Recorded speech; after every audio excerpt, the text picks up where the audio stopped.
افلا يتدبرون القرآن ام على قلوب اقفالها، تو کیا یہ لوگ قرآن میں غور نہیں کرتے یا دلوں پر قفل لگ رہے ہیں؟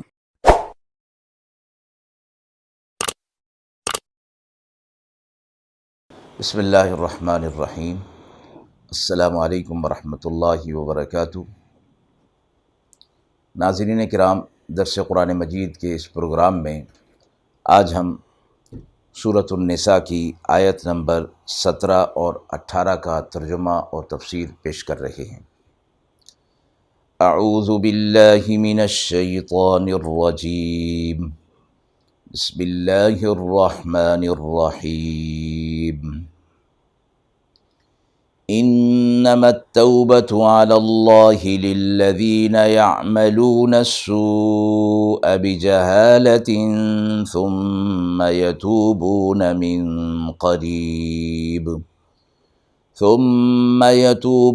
من قريب فأولئك يتوب الله عليهم وكان الله عليما حكيما۔ وَلَيْسَتِ التَّوْبَةُ لِلَّذِينَ يَعْمَلُونَ السَّيِّئَاتِ حَتَّى إِذَا حَضَرَ أَحَدَهُمُ الْمَوْتُ قَالَ إِنِّي تُبْتُ الْآنَ وَلَا الَّذِينَ يَمُوتُونَ وَهُمْ كُفَّارٌ أُولَئِكَ أَعْتَدْنَا لَهُمْ عَذَابًا أَلِيمًا۔ آیت مبارکہ کا ترجمہ ملاحظہ فرمائیں۔ اللہ ان کی توبہ کو ضرور قبول فرمائے گا جو برا کام کرتے ہیں جہالت سے، پھر توبہ کرتے ہیں جلدی سے، تو اللہ ان کو معاف فرما دیتا ہے، اور اللہ سب کچھ جاننے والا، حکمت والا ہے۔ اور ایسوں کی توبہ قبول نہیں جو برے کام کیے جاتے ہیں، یہاں تک کہ جب سامنے آ جائے ان میں سے کسی کو موت تو کہنے لگے کہ میں توبہ کرتا ہوں۔ اور نہ ایسوں کی توبہ ہے جو مرتے ہیں حالت کفر میں، ان کے لیے ہم نے دردناک عذاب تیار کر رکھا ہے۔ پچھلی آیت مبارکہ کے اختتام پر یہ بات تھی کہ جو لوگ فاحشہ برا کام، بدکاری کا کام کر لیں اور ان پر سزا حد جو ہے وہ جاری ہو جائے، اور اس کے بعد وہ توبہ کر کے اپنی اصلاح کر لیں، تو اللہ ان کی توبہ کو قبول فرما لیتا ہے۔ ان دو آیتوں میں قبول توبہ کی شرائط اور اس کے قبول ہونے اور نہ ہونے کی صورتوں کا ذکر فرمایا گیا ہے۔ ان آیات میں یہ فرمایا گیا کہ جو برا کام کرتے ہیں جہالت سے، ایسے لوگ کہ جو اللہ کی نافرمانی جہالت کی وجہ سے کر لیتے ہیں۔ قرآن مجید نے جہالت کا لفظ جو یہاں فرمایا، جس کا معنی انجانے میں اور نادانی میں کوئی کام کر لینا ہے، تو اس کی توبہ قبول ہوگی جو کوئی شخص جان بوجھ کر کوئی گناہ کر لے تو اس کی توبہ قبول نہیں ہوگی۔ لیکن قرآن مجید اور دیگر احادیث کے حوالے سے یہ بات ہے کہ گناہ اگرچہ قصدن ہو جائے، پھر اس کے بعد دل میں ندامت آ جائے اور توبہ کر لی جائے تو وہ گناہ بھی معاف ہو جاتا ہے۔ حضرت عکرمہ نے فرمایا کہ دنیا کے وہ سارے کام جو اللہ تعالیٰ کی فرما برداری اور اطاعت سے باہر ہوں، سب کے سب جہالت کے ساتھ ہوتے ہیں، جہالت کی وجہ سے ہوتے ہیں۔ اور وجہ ظاہر ہے کہ اللہ تعالیٰ کی نافرمانی کرنے والا اپنی وقتی فائدے کو، وقتی لذت کو سامنے رکھ کر وہ برا کام کرتا ہے، اور ہمیشہ ہمیشہ کا عذاب اور ہمیشہ ہمیشہ کی ذلت اپنے لیے لے لیتا ہے۔ اور فرمایا کہ ایسا کام کرنے والا شخص جاہل ہی ہو سکتا ہے، عقل مند نہیں ہو سکتا۔ اس لیے یہاں پر جہالت کا لفظ فرمایا گیا۔ انسان کوئی گناہ قصدن کرے یا خطاً، دونوں حالت میں گناہ جہالت ہی سے ہوتا ہے، اس لیے صحابہ اکرام، تابعین اور تمام امت کا اس بات پر اجماع ہے کہ جو شخص قصدن کسی گناہ کا مرتکب ہو جائے اس کی بھی توبہ قبول ہو سکتی ہے۔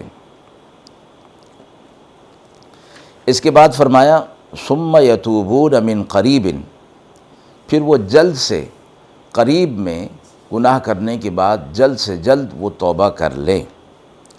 تو قریب کے زمانے میں یعنی توبہ کر لے تو توبہ کرنے میں دیر نہ کرے۔ تو فرمایا کہ اس قریب کا کیا مطلب ہے؟ احادیث مبارکہ میں فرمایا گیا ہے کہ اللہ تعالیٰ اپنے بندے کی توبہ اس وقت تک قبول فرماتا ہے جب تک اس پر موت اور نزع کا غرغرہ طاری نہ ہو جائے، یعنی مرض الموت کے آثار اگر اس پر طاری ہو جائیں تو پھر اس کی توبہ قبول نہیں ہوتی، اس سے پہلے اس کی توبہ قبول ہو سکتی ہے۔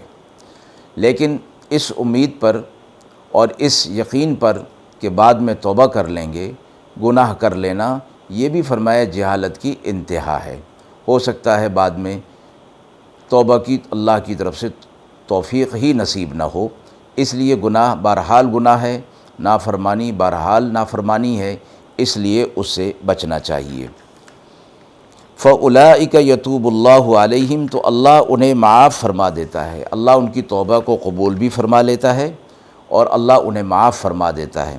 اور آیت کے شروع میں یہ فرمایا کہ اللہ ان کی توبہ کو ضرور قبول کرے گا۔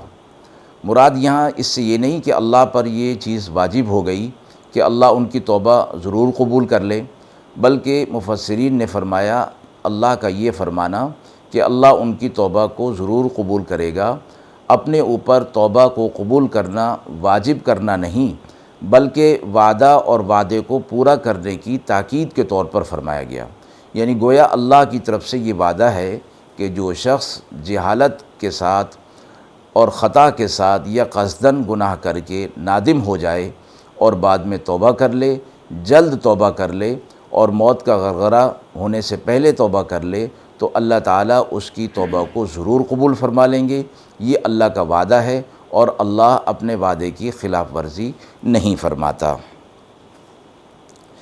اس کے بعد فرمایا اگلی آیت میں کہ ان لوگوں کی توبہ قبول نہیں ہے، وَلَيْسَتِ التَّوْبَةُ لِلَّذِينَ يَعْمَلُونَ السَّيِّئَاتِ، ایسے لوگوں کی تو توبہ قبول ہے ہی نہیں جو برے کام کرتے ہیں، یعنی زبان سے توبہ کے الفاظ استعمال کریں اور گناہ کا کام کرتے رہیں تو ایسوں کی توبہ قبول نہیں ہو سکتی۔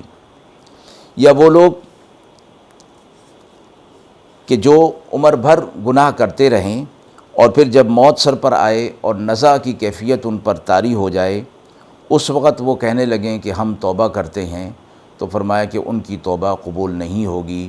حتیٰ اذا حضر احدهم الموت قال انی تبت الآن، وہ کہیں کہ اب ہم توبہ کرتے ہیں تو ان کی توبہ قبول نہیں ہوگی۔ اور فرمایا جیسا کہ فرعون کہ جب وہ غرق ہو رہا تھا تو اس وقت اس نے توبہ کی اور ایمان لانے کی بات کی تو اللہ نے اس سے فرمایا تھا کہ تو اب ایمان لاتا ہے، حالانکہ اس سے پہلے تو فساد کرنے والوں میں شامل تھا۔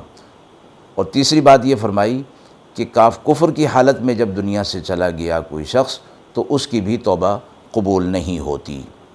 تو توبہ کی قبولیت کی جو شرائط قرآن و احادیث میں فرمائی گئی ہیں وہ یہ کہ جو آدمی گناہ کر بیٹھے غلطی سے یا قصدن، گناہ اس سے ہو جائے اور گناہ ہو جانے کے بعد ندامت اس کے دل کے اندر آ جائے اور اس ندامت کی وجہ سے وہ توبہ کر لے تو اللہ اس کی توبہ کو قبول فرما لیتے ہیں۔